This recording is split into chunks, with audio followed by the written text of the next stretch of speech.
నిదానమే ప్రధానము అన్నారు. ఏ విషయంలోనూ తొందరపడకూడదు. ఎదుటి వాళ్ళు చెప్పేది ప్రశాంతంగా వినాలి, విని ఒక నిర్ణయానికి రావాలి. ఒక ఆయన కొడుకు పెళ్లి చేశాడు. కోడలు వచ్చింది కాపురానికి. ఆవిడ వచ్చిన రోజున అదే వాళ్ళ రూమ్ వాళ్ళకి ఇచ్చారు, వీళ్ళు ఇక్కడ పడుకొని ఉన్నారు. ఆ ఇంటి ఆవిడ మొగుడిని పిలిచింది, ఏమండి ఏమండి అండి ఇట్రండి ఇట్రండి అని. ఏమిటే?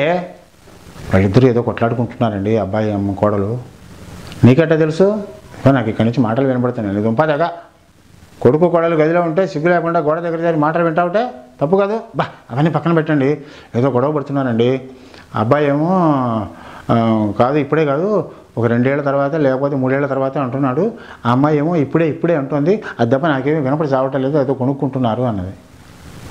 ఓహో అదే, ఏం లేదే, మన బడుద్దాయిగాడు ఒక 2-3 ఏళ్ళు ఎంజాయ్ చేద్దాము ఊళ్ళు తిరిగి అంటున్నాడు.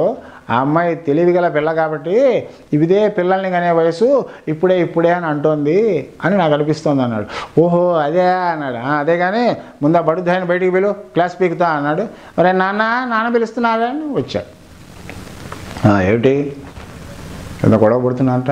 అబ్బే ఏం లేదులే నాన్న. ఏం లేదేంటి? మీ అమ్మ విన్నది నాకుతో చెప్పింది. అమ్మాయి ఇప్పుడే అంటే నువ్వు కాదు 2-3 ఏళ్ళు అంటున్నావుట. అబ్బా ఏదోలేండి నాన్న, వదిలేయండి నాన్న. ఏంటి వదిలేసేది? అధవా కోడలు మొట్టమొదటిసారిగా కాపురానికి వచ్చిన తర్వాత ఏ కోరిక కోరితే అది తీర్చడం మన వంశ సాంప్రదాయం. నోరు మూసుకొని అమ్మాయి చెప్పేదానికి అను. అది కాదు నాన్న, దొక్కజించుతా, కొత్తగా పెళ్ళిందని వదిలేస్తున్నావు అధవా, ప్రామిస్ చేయి అన్నాడు. నాన్న నా మాట వినండి పోయి ఒట్టే అన్నాడు. ఒట్టు. అమ్మాయి ఏం కోరినా తీరుస్తానని ఒట్టే అన్నాడు. ఒట్టేశాడు. Now you are a good boy my son. ఇంతకీ ఏమంటుంది అమ్మాయి అన్నాడు. ఏం లేదు నాన్న, మీ అమ్మని నాన్నని ఇంట్లో నుంచి గెంటేయండి, ఇప్పుడే అంటుంది. నేను కనీసం ఒక 2-3 ఏళ్ళన్నా ఆగంటున్నాను అన్నాడు వీడు. వాడు చెప్పేది వినకుండా ఒట్టుగా వేయించుకొని అనుభవించాడు. అది ఒక వ్యక్తి డాక్టర్ దగ్గరికి వెళ్ళాడు.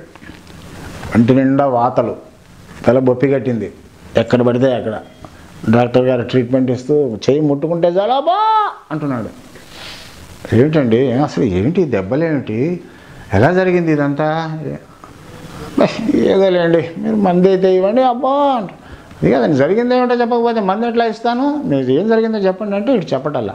అందులో వాళ్ళ ఆవిడ వచ్చింది, పేషెంట్ వాళ్ళ ఆవిడ. నేను చెప్తానండి అన్నది. ఏంటమ్మా ఏం జరిగింది? నేనే కొట్టాను. వామ్మో మహాతల్లి, కొట్టావా? పైగా ఓపెన్గా చెప్తున్నావా? ఎందుకు కొట్టావమ్మా? ఎందుకా? నిన్న రాత్రి తాగొచ్చాడు ఇంటికి అన్నాడు. భలేదానివమ్మా, ఇవాళ రేపు సోషల్ డ్రింకింగ్ అనేది కామను. మగవాళ్ళు బయటికి వెళ్ళినప్పుడు అవసరమైనప్పుడు మరి పార్టీల్లో తాగాలి తప్పదన్నాడు. దానికి కొడతారటమ్మా? తాగినందుకు కొట్టలా మరి? తాగొచ్చి అర్ధరాత్రి వేళ నన్ను వాటేసుకున్నాడు అన్నది. అదేంటమ్మా, భార్యని వాటేసుకుంటే కూడా తప్పుటమ్మా, దానికి కూడా కొడతారా? భర్తే కదా, చాలా తప్పు కదమ్మా ఇది అన్నాడు. వాటేసుకున్నవాడు ఊరుకుంటాడు కదా. I love you darling Sushila అన్నాడు. భార్యని డార్లింగ్ అంటల్లో తప్పే ఉందమ్మా, దానికి మీరు కొడతారా? హలో, నా పేరు సుశీల కాదు, ఎవరో ఉన్నది సుశీల మొక్కు దిగల.